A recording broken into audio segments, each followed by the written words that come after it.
So it is a country that should be on your bucket list to go and visit. They even have the Orthodox churches there. Orthodox church, yeah. The Bibles that not the Bibles, but the books in the Bible that are not in the normal Bible that we have. That is something that you can also go there and find. But you get to appreciate different cultures. Yeah, sure. Yes, like when I was in Ethiopia, they use their taxis, like their Uber. There are other Ubers that are like very, very old cars, like they are so old. Yes, like very, very old. Like I went there with the bus, and then I was like, so when I saw the old car, I was like, hey, is he going to steal me and take me somewhere else? Yeah, like you have that feeling. Yeah, I was like, oh, this is such an old car. But I came to learn, they have so many of them. So many of them. Yes, but in my country, there are very few of them. Like, very, very, like so few. You can even rarely see old cars within the town. So when I saw that, I was like, you're like, okay, at first it will take you aback. You're like, oh, you're shocked and stuff. But it enlightens you and broadens your mindset to appreciate that different countries do things different. Yes. The family, and welcome back again to another amazing video. I'm here with a very beautiful Kenyan lady. She's going to tell us her name and what she do for a living. My name is Ansese, and I'm a YouTuber. You're a YouTuber? Yes. You do YouTube full-time or? I do YouTube full-time. Yeah, okay. I also do real estate part-time. Yes, so far that's what I'm doing. Wow, that's really amazing. Yeah. Wow, so how has been your experience in Ethiopia? Wow, my experience was good most of the time. So when I went to Ethiopia, I had such an amazing time, especially when it came to the people. I don't know, we have, as African countries, we have a certain mindset about Ethiopians, that they are, a people that are aside, like not like us. So when I went there, I was treated very, very well by so many people. Like they used to assist me, like they used to go overboard. Overboard? Yes, like when I tell them, can you assist me with this? And then they assist me, and then they tell me, yes, you can do this, you can do that, you can do that. Someone can even take their time to take me to a place maybe I don't know, that is maybe like 30 minutes away or 20 minutes away. They give you the time. Yes, they give you the time. So I didn't expect that. I don't know why I didn't expect that. So my interaction with the people, because it's the people that make the country, it was really, really amazing. Okay, how long have you been in Ethiopia? I was in Ethiopia for almost 2 weeks, slightly above 2 weeks, and sadly I was by myself throughout the time. But yeah, that was the period that I was in Ethiopia. Yes. Okay, and did you like it in Ethiopia?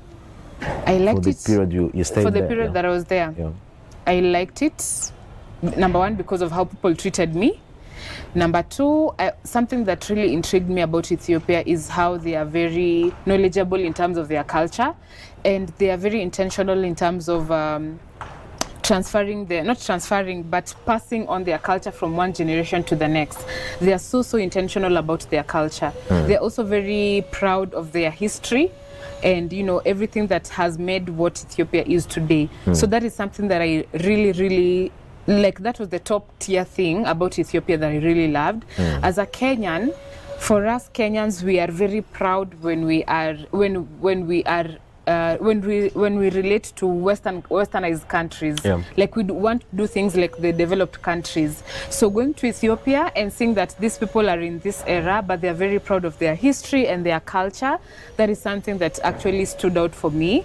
And even when you go to like they have like this very big traditional restaurants there, and they do their things traditionally in terms of the food they eat, the way they dress, so they could even take their younger kids. So even their parents are intentional in terms of transferring their history and their culture and their traditions even to the next generation.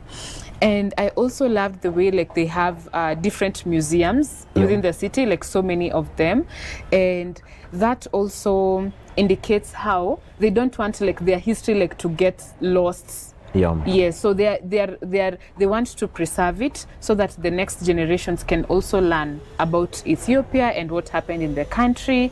So that was something that was really impressive for me. Okay, yes. Do you know Ethiopia was never colonized? Yes. What do you think make it from other African countries which was never colonized? You're asking why wasn't it not colonized? No, I ask you, what do you think make Ethiopia unique from other African countries which was never colonized? Oh. I heard you talk about the museum and all of that, like places you visited in Ethiopia. Yeah.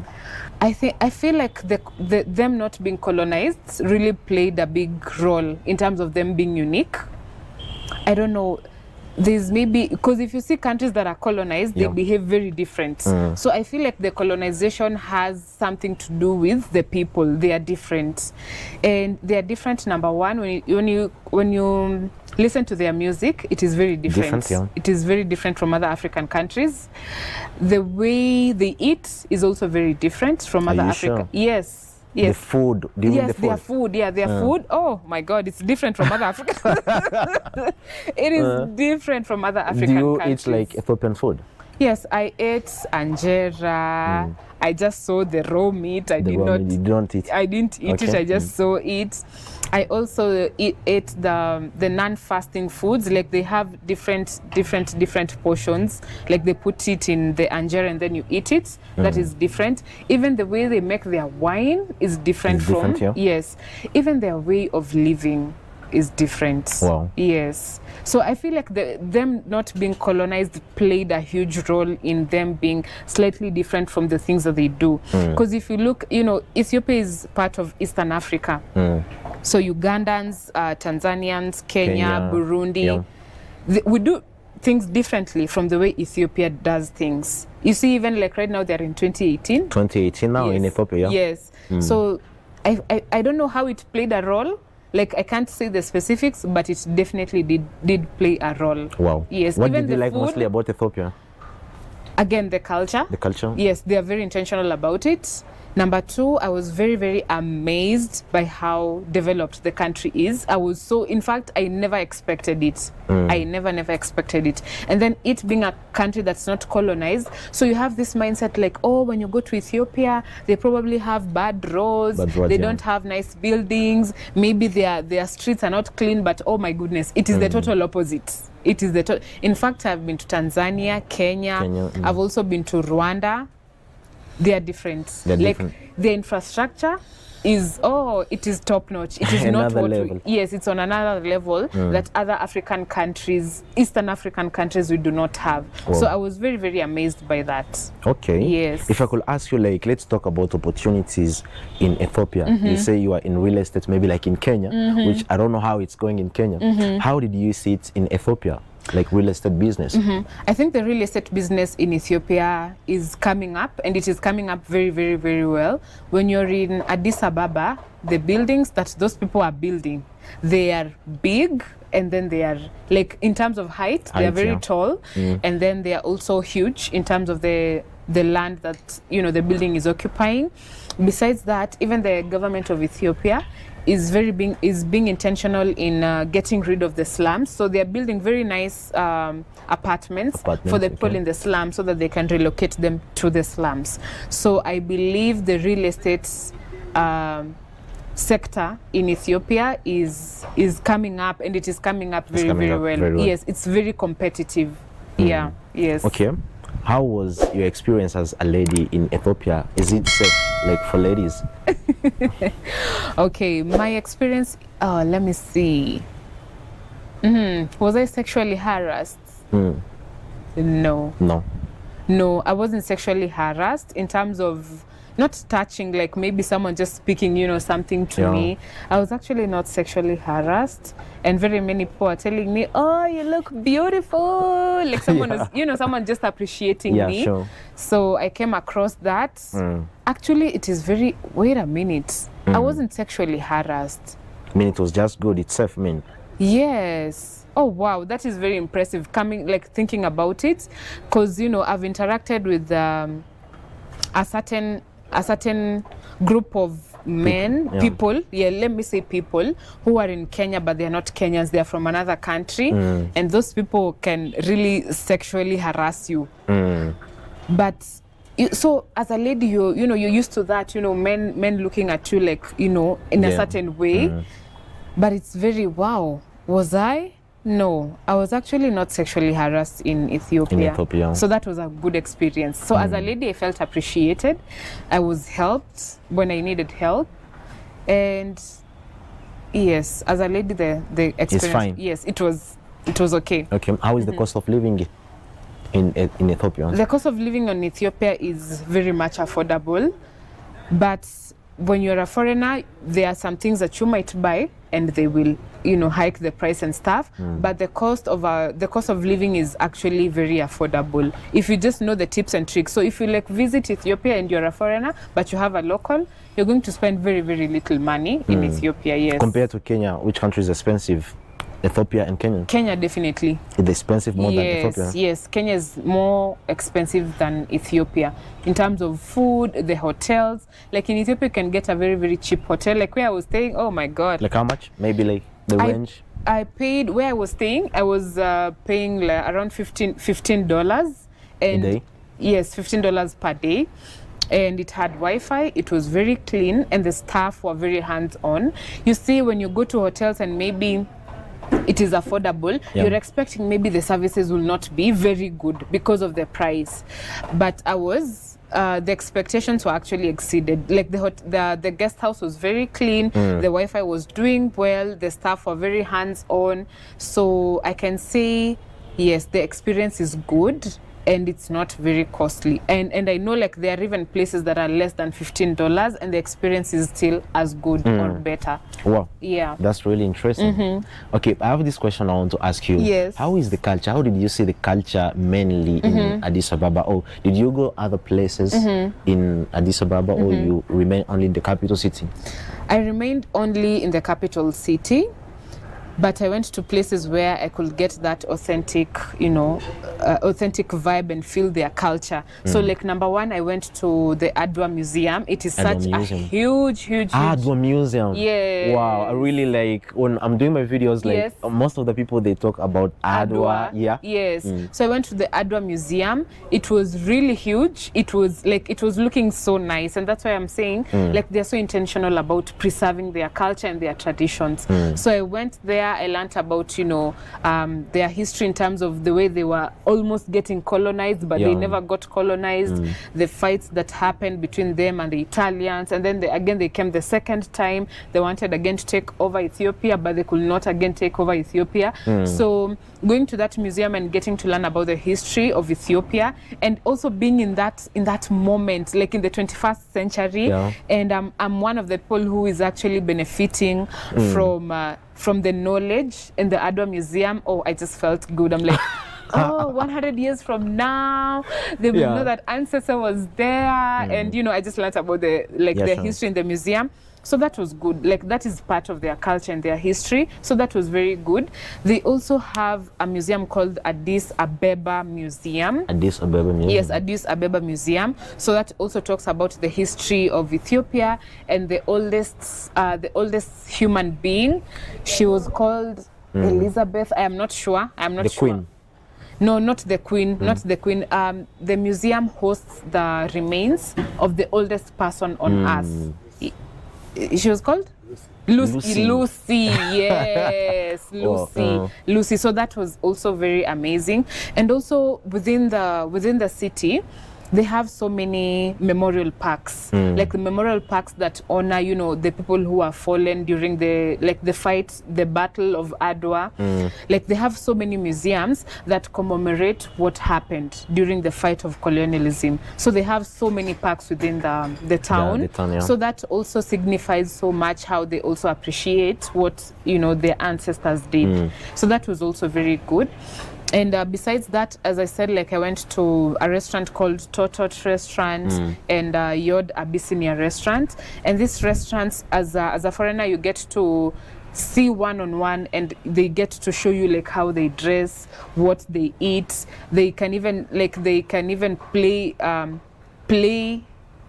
a play, make a play or present a play of what happened in the past. So they are very intentional, even in terms of their dressing, even the food they eat. So I really loved that about the way they are integrating everything in their daily lives. Also, the way they speak, like their national language is Amharic. So that is something that also has to do with their culture. Yes, which is good. So I really, really loved that about Ethiopia. Okay. Yeah. Would you say like Ethiopian people are friendly? Yes, they are friendly compared to like how I was treated. Yes, they are friendly. I don't think I bumped into someone who was very hostile to me. Harsh. In fact, people whom I bumped into, they helped me big time. So yes, they are friendly people.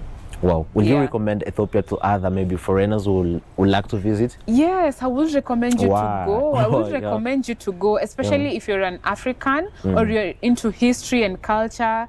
You can go to Ethiopia, get to learn how they do their things. In fact, if you visit other African countries, you'll see that these people do things differently from most African countries. And I feel it has to do with them being not colonized, as I have said before. So you can go there, see how they live their lives, the food they eat, their culture, their tradition, go to the museums, get to learn, what happened before, how has it really impacted what they are doing now, the developments that even are ongoing despite them not being colonized. So it is a country that should be on your bucket list to go and visit. They even have the Orthodox churches there. The Bibles that not the Bibles, but the books in the Bible that are not in the normal Bible that we have. That is something that you can also go there and find. Wow. Yeah, so definitely if you're someone who, you're very interested, because if you visit a country, you need to go to the locals, get to see what are they doing. What is going on. Yes,